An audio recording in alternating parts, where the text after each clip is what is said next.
Hi everyone, Daljeet Peterson here from astrolab21.com, and this is the astrology forecast for the week of November 2nd, 2020. Okay, so the story of Jupiter, Saturn, and Pluto, all conjunct in Capricorn, continues to dominate the forecast, as they have honestly done for most of 2020. This has been our astrological signature for the year. Now, Retrograde Mercury is in the sign of Libra, which symbolizes balance and harmony and justice, including social justice. And it's forming a cardinal square with this power trio. And what it's doing is demanding expression of our deeply held ideals. And it wants to do that through our thoughts, through our words, and also through our actions and our deeds. And the week begins with Mercury in exact square with Saturn, which is going to create a particular tension between our mental process, our ideas, and the hard, cold realities of the world. So what we think about our relationships, what we think about beauty and justice and fairness, this is all what Mercury in Libra is bringing to the table. It has to find some sort of concrete expression through Saturn. Otherwise, we risk it being suppressed or repressed by our social conditioning, which is represented by the sign of Capricorn. Now, as well, Monday's energy will be balanced with Venus in Libra in trine to the Moon in Gemini. And this rather harmonious blending highlights the mental element of air. And it's going to add a little bit of depth to our desire to share our most deeply held values and to express them with genuine emotional intelligence. So communication within your closest relationships will certainly get a boost with this configuration. And it's really a great day to just express your feelings and articulate your shared values, particularly with those you love, those closest to you in your life, close friends, family, lovers. So if you have something that you've been wanting to get off your chest, this may be a good time for that. Now on Tuesday, Election Day, our emotions are certainly going to be in flux, as the moon will be moving through ambiguous Gemini all day, and it will be forming a square with dreamy Neptune in Pisces. And this will be a time when our mental processes can be clouded by illusions or delusions or deceptions or fantasies, all Neptunian qualities. And the moon is also going to conjunct future-oriented North Node in Gemini, and also conjunct President Trump's natal sun, interestingly enough. We'll see what that portends. We'll all be certainly expressing our emotions, moon in Gemini, and trying to articulate our vision for the future of ourselves and the future of our country, really, on this day. And this is symbolized by the North Node in Gemini. And we'll be doing this through our collective voice of our vote. And hopefully our judgments won't be clouded by the diffusion of political deceptions, which is represented by Neptune in Pisces, that seems to have just sort of rolled like a fog across the nation in recent weeks and months and years. It just seems like it's never been harder to parse out fact from fiction than it is today. And with this configuration, it could be equally as challenging. On Tuesday, we also have Jupiter and Pluto tightly conjoined in Capricorn, which has signaled the big surges in coronavirus cases this year. Now, this is the third and final conjunction of Jupiter and Pluto. So hopefully this will be the last big surge of COVID-19. But this conjunction also highlights, gathering momentum for a massive change in our society, massive systemic structural change.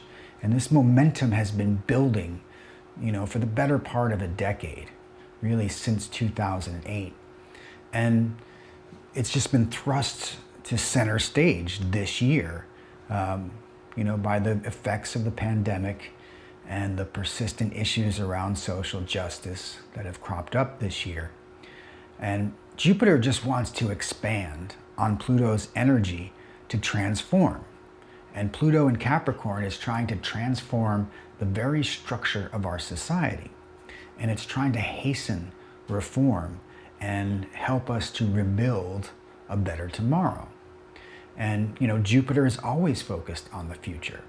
And in some ways, this election on Tuesday is kind of a referendum on the call for these broad and sweeping changes, which is represented by Jupiter and Pluto together, versus the instinct to cling to the old ways and hold on to the security of the past and tradition, which is represented by Capricorn. And with Saturn also in this mix, in Capricorn, it's adding an element of fear and insecurity and doubt. And Saturn tends to throw its weight behind the forces of inertia and succumb to the pull of our more conservative instincts. And this is, the struggle. This is the conflict that has kind of become the theme for this year, 2020, with this supergroup of planets in Capricorn. And now this titanic battle is starting to take place within a difficult and sort of uncomfortable inconjunct aspect with both the moon and the North Node in Gemini on this day. So we're going to be struggling a bit to articulate our collective vision for the future, and just finding it difficult to reconcile the weight of our past. And I think we're just feeling this configuration as a nation, and it will be in effect on Election Day on Tuesday. It's just reflecting the bigger reality that we're all experiencing. Now, another factor at play here is Neptune in Pisces, which is remaining in a close square with the lunar nodes. And this can represent a collective desire for escape. We want to either escape into the past or escape into the future, either the South Node or the North Node. But with Neptune, there's this tendency to deny or to distort the current reality, that we tend to dream of days gone by or fantasize about a perfect utopia. And who can blame anyone for wanting to escape the reality of what has been 2020 so far? But we really are being called to channel the higher or highest expression of Neptune in Pisces. And it's calling us to tap into our collective compassion and to find the source of our true empathy for ourselves, for one another, for the society, for the planet. We need to realize that we're all in this together. And the old question, what would Jesus do, comes to mind with this configuration. He's a very Neptune and Pisces figure. The dawn of the Piscean age is associated with Jesus. So it's also interesting to note that retrograde Mercury just so happens to be stationing direct, smack dab in the middle of Election Day. I mean, really? Who could have sort of scheduled that?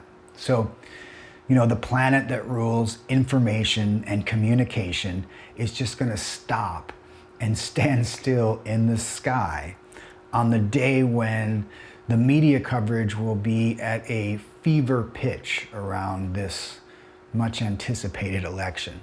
So this would seem to portend a rather indecisive moment on Tuesday, particularly if we have the kind of narrow election that results in a too close to call scenario. So the country, and indeed the entire world, may literally be at a standstill on Tuesday, as Mercury literally stands still, or figuratively stands still in the sky. Now, by early Wednesday, the moon will have moved into a trine aspect with stationary Mercury, And hopefully this will give us some peaceful and easier outlets for our emotional expression on the day after the election. But later in that day, the moon is going to actually leave talkative Gemini and move into emotional Cancer, which means it'll be void of course for some part of that day. And it's eventually going to square Chiron in Aries, which is the symbol of the wounded healer, and he's hanging out in the sign of the warrior, Aries. So emotional wounds may be keenly felt for us, and we may feel this instinct to protect our own, which is a very Cancer instinct. And we can also expect calls for patriotism, another moon in Cancer quality, as the nation is likely to deal with some difficult challenges around this election. And we may expect arguments and disagreements about what it means to be a patriot in these uncertain times. So stay tuned for that. Now, on Thursday, the moon in Cancer forms a cardinal square with Venus in Libra. And this will signal our emotional needs coming into conflict with our need for balance, our needs for harmony, calls for justice, all right? And we might see the values of our legal system being put to the test on this day. At the same time, the moon's also in a more pleasant sextile with Uranus in Taurus, which might open the door to some unexpected values or unconventional resources to be brought into the conversation, whether they be legal challenges or otherwise. And later in the day, the moon joins in this grand water trine with the sun in Scorpio and Neptune in Pisces. So here we'll have all three of the water signs being activated, and in turn activating our deepest emotions. And we will actually find an ease of expression for these deep emotions. Our feelings will flow easily with the support of this water trine. And as we move into the weekend, Venus in Libra is going to come into a powerful opposition with retrograde Mars in Aries. And this is going to create a kind of push-pull dynamic between our desire for personal freedom, Mars in Aries, and a need to relate, a need for partnership, our need for connection, which is Venus in Libra. So, both these planets are in the signs that they are said to rule. Venus rules Libra, Mars rules Aries. So this may create a particularly strong influence that will last over the course of the next week, really, from the weekend on into the next. So, we've been dealing with retrograde Mars in Aries for the last couple months now, and hopefully we've been learning to work more productively with our instinctual urges, and hopefully finding some new outlets for all of our creative energies, especially in the wake of this coronavirus pandemic and all the social distancing rules. Finding new ways, new outlets, a lot of home gyms popping up and new exercise routines. Those are great ways of channeling this Mars energy. And now as this weekend comes by with this opposition to Venus, you may feel this urge to pour that energy into your close personal relationships. We'll be attracted to the other. We'll be allured by our beloved. And we'll feel this pull to relate quite strongly. And it'll also be a good time to reflect on our relationship with ourselves, right? What is it that we value? What do we want to attract more of into our lives? And what are the actions that we can take as a means to achieve those desires? What do we have to do to attract the things we want in life? And lastly, over the course of the weekend, the moon in Cancer is going to come into opposition with the big power trio, Jupiter, Pluto, and Saturn, all in Capricorn. And so we end this conversation where we started. And this has been the start of so many conversations throughout this year. And this is, it's because this is one of those once in a lifetime type of configurations. And I know most of us have become all too weary of the heavy challenges that this powerful constellation has presented to us in this intense year of 2020. But we are being asked this weekend in particular to continue to reflect on the significance of this call to overhaul, as I've come to refer to it. And that's kind of what it is, right? And that's been my own personal mantra in my own life. How can I overhaul the things that are no longer working, right? And that's the challenge of this configuration. We're being called to restructure the parts of ourselves and our lives that no longer serve us and aren't really being of much use to others in our lives either. So this is the great Capricorn challenge of 2020. And it's forcing us to rethink how we show up in the world. What is it that we really want to do? How do we want to be? What are we being called to achieve in this life at this time? What is the deeper soul purpose? This is a real opportunity that's being presented here if we can see it as such. And the Cancer moon is going to support our need for protection and self-preservation and self-improvement. And these Capricorn planets are going to continue to encourage us to create some kind of new foundation for our lives going forward so that we're more stable in ourselves and that we're better prepared to meet all these new challenges that life is throwing at us. And we're all being called to move forward into the next phase of our evolution, both as individuals and as a collective. Again, we're all in this together, and we're all experiencing this together in our own way and collectively. So how are we going to move forward? How are we going to rebuild and restructure for a better tomorrow? This is the opportunity, right? Because the world is changing, and we have to change with it. It's just that simple. They say the old saying that resistance is futile. And that's so true in this case, because the more you resist, the more you will experience pain and suffering. We all have to learn to just roll with the changes.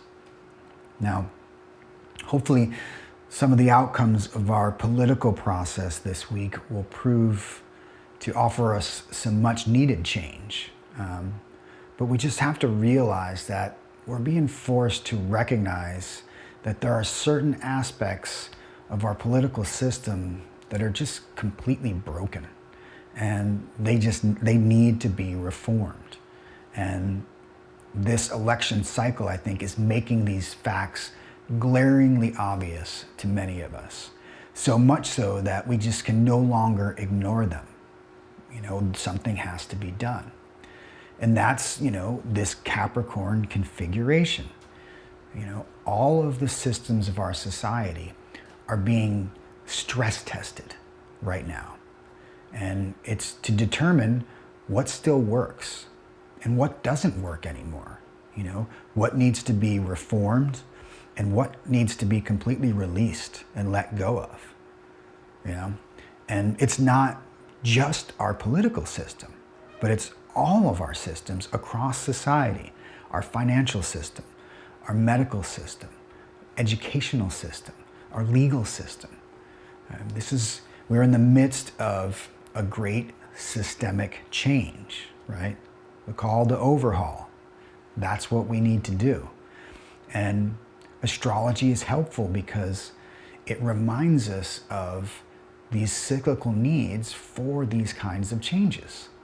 You know, this is the nature of things. This is the nature of nature. It is cyclic.